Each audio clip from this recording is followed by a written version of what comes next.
Habari yako? Salama salimeni. Uko vizuri ndugu? Nashukuru Mungu. Siku hizi umebadilisha kodi, leo mama kuja na shati. Naam, kocha kijana atakiwa balika endane na ule ujana uliopo, kwa maana tunashukuru Mungu.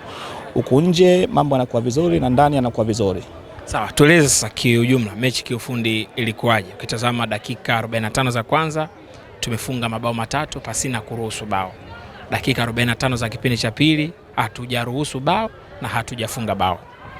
Kikubwa ni mechi ya kiufundi, ni mechi ya ushindani, ni mechi ambayo unahitaji akili sana, lakini kwa kikosi ambacho tunacho, kama unafahamu kwamba tuna majeruhi wengi sana, na kikosi tulikuwa nacho kimefululiza mechi takribani 4 mfululizo, kwa maana mechi tafu na ngumu wameweza kufanya kazi. Kwa kikubwa katika mechi ya leo tuseme kwamba tuende kimpango jinsi wa Tausi ambavyo wanavyocheza, makosa yao na mazuri yao tuweze kufanya kazi, kuweza kuadhibu na kuweza kupata point 3 katika mechi ya leo. Na baada ya kufanyika hilo katika kipindi cha kwanza, pia nisema sana nafasi sasa ya kuwapumzisha wachezaji ili na wengine pia waweze kupata nafasi ya kucheza, lakini tukijiandaa na kuhifadhi energy ya mechi inayokuja, kwa sababu pale washapata matokeo. Ukisema unang'ang'ania wala chini mpaka dakika 90, huwezi jua mechi inayokuja inakuja katika ugumu wa aina gani. Kama unafahamu mechi inayofuata ni mechi ya Mashujaa, kwa maana lazima wengine wapumzishwe, wavute nguvu, na wengine pia waingie wacheze, waingie na rhythm ile ambayo tunahitaji. Kwa kikubwa mimi nawapongeza wachezaji wote wa Simba Queens, kwa sababu mipango ambayo tunaifanya mazoezini ndio ile ambao wanakuja kujitoa kuweza kufanikisha kile ambacho tunakihitaji. Kwa maana nipongeze viongozi, nipongeze nyie pia, nipongeze washabiki wa Simba kwa umoja tuliokuwa nao kwa kufanikisha kile ambacho tunakihitaji.